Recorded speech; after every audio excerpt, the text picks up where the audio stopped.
Board Games with Niramas. I'm Joseph and I'm here today with Draco, of course. He's sitting here holding a box of Keyforge because we will continue this opening boxes and doing some deck analysis. But I'm going to do one by one now. I think it's a lot better. Keeping it short and simple and focused, and just focus on one deck at a time. And we'll open here and we'll see what we get. And I have to open this at the correct side so you don't scan it before I can do it. So, let's get into this one. This is called Keiichi Refsdottir of the Rift. That's a pretty fun name. Alright, and we'll just put the Archon card like that. And let's start going through these cards. So, let's see, we have the Hunting Witch. Let's see, we have Brobner, Untamed, and this. Could be good, could be good. So, Hunting Witch, it's a nice one. 2 power, each time you play another creature, you gain a amber. Could be really nice if we have a bunch of creatures in here, of course, that we can use her with. The Niffle is nice. It's a 3 power creature, and he has the special thingy. While Niffle is attacking, he ignores Taunt and Elusive, which is nice. The Mushroom Man, he's pretty fun. 2 power, but the thing is, he gets plus 3 power for each unforged key you have. So at the start of the game, this guy is an 11 in power. That's kind of crazy. And then he sort of goes down as you start forging keys. Murmook is a 3 power beast. Your opponent keys cost +1. I like this one. This is a way to stop your opponent from forging. If he has 6 amber, you pull out Murmook, it costs 7. Halakor is fun as well. 4 power, and each friendly flank creature gains skirmish, which is really nice. So he gives other creatures skirmish, which of course is when they attack, they don't take damage back, which is nice. Flaxia is good, 4 power. When you play, you gain 2 amber if you control more creatures than your opponent. And yeah, it's not that hard to pull off most of the time, especially if we have a creature heavy deck here. And the Dust Pixie, I like that. That's 2 free amber, just 1 power, but you mainly play it just to get that amber. If Dust Pixie for some reason survives, well, you can always reap, right? Then we have a Dew Fairy, which is another good fairy. This is a 2 power with Elusive, and it has a reap, gain, and amber. So basically, she gets 2 amber for you when she reaps. Then we have the Ancient Bear, 5 power, and he has Assault 2, so he deals 2 damage to the attacked enemy before the fight starts. So he attacks a 2 strength enemy, well, it's gonna kill it right away.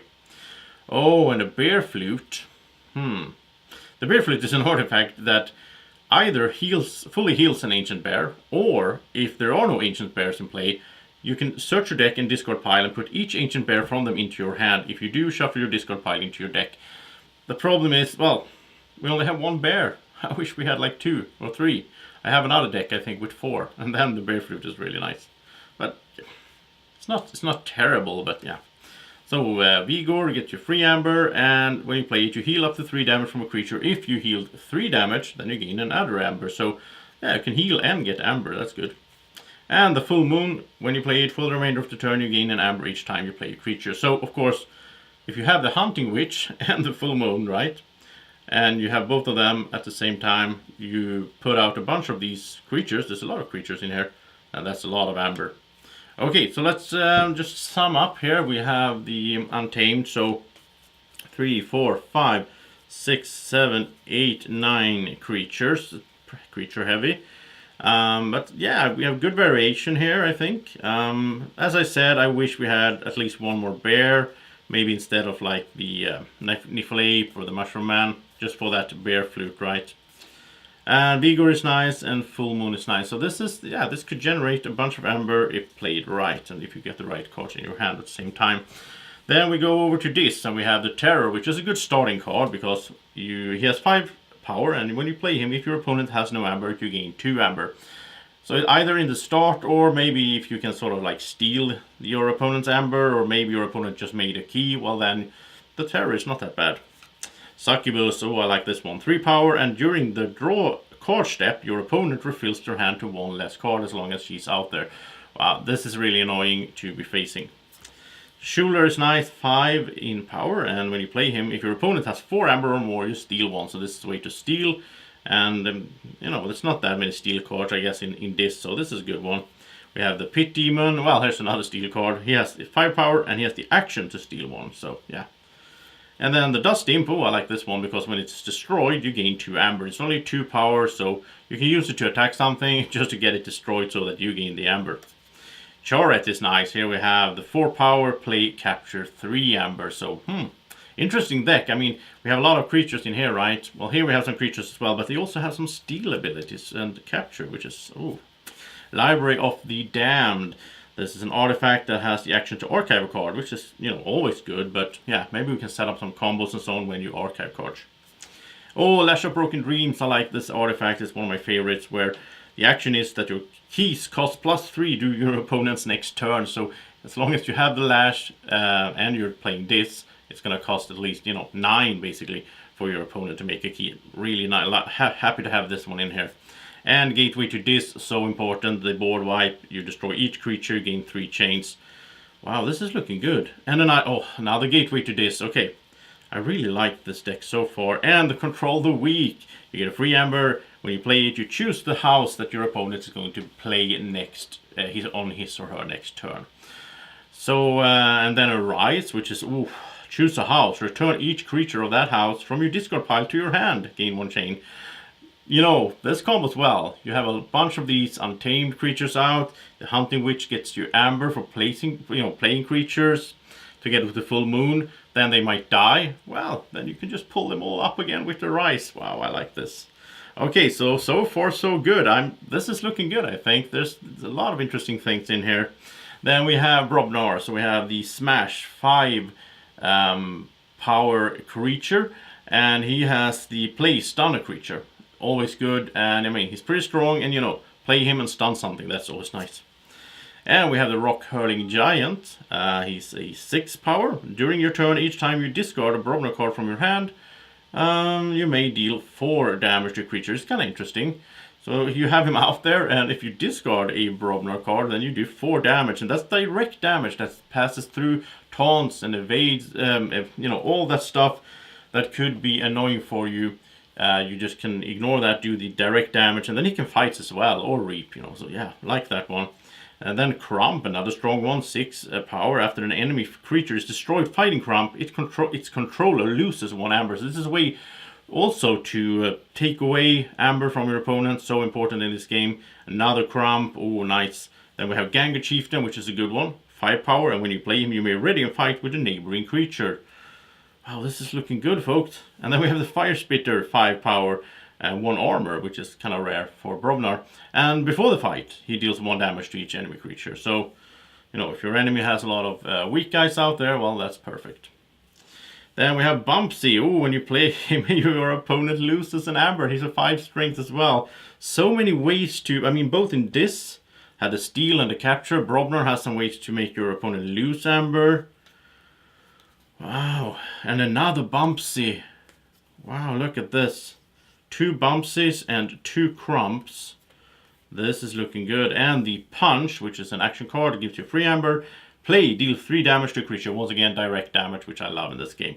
And then we have the Loot the Bodies. For the remainder of the turn, gain 1 amber each time an enemy creature is destroyed. Well, with all these guys, you can destroy some creatures. They are pretty strong, right? You have the Punch. This could work out nicely to gather some amber as well, just like you can do with the Untamed. And then Couch End, another board wipe. So we have 3 board wipes. This is to destroy each undamaged creature. So it's the kind of opposite of this one where you destroy each. No. Now I'm confused. With the Gateway to Dis, you destroy everyone. It doesn't matter. When you use the Couch End, you only destroy the undamaged ones, which is kind of nice because then you could sort of fight a bit here, have some damage on these guys, and then play this and hopefully keep some of these when you do the board wipe. And finally, another Couch End. So we have 4 board wipes, and we have a lot of creatures. Okay, so let's analyze this a bit.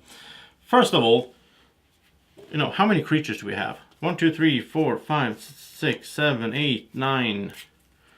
I'm a bit sad about that beer flute though, but yeah. 10, 11, 12, 13, 14, 15, 16, 17, 18, 19, 22, 23. So 23. That's a good number. It's a good amount of creatures.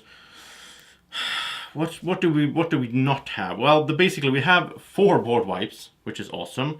We have a bunch of strong creatures. We have ways to steal. We have ways to capture. We have ways to destroy amber. We have ways to gather amber ourselves. Well, one thing, we might be a bit low because we have so many creatures, right? We don't have that many action cards, so we are a bit low on free amber. We're a bit low on free amber. We have 1, 2. Yeah, that's the weak part of this deck, I would say. 2, 4. Wow, 5. Only 5 free amber in the whole deck, so that's weak. So in order to win with this one, we need to play those creatures. We need to do it in such a way that the Hunting Witch and the Full Moon gives us amber.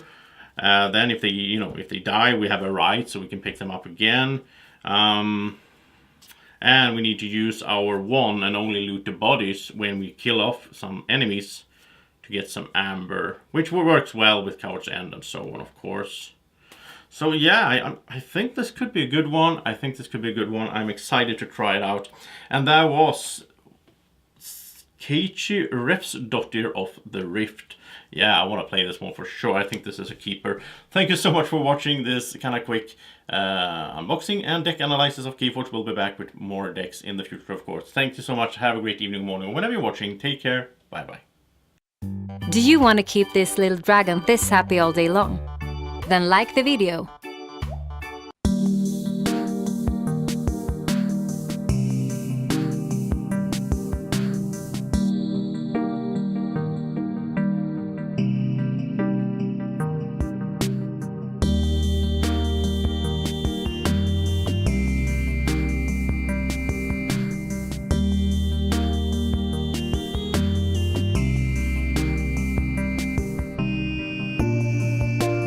Board Games with Niramas is sponsored by Alara Games in Sweden.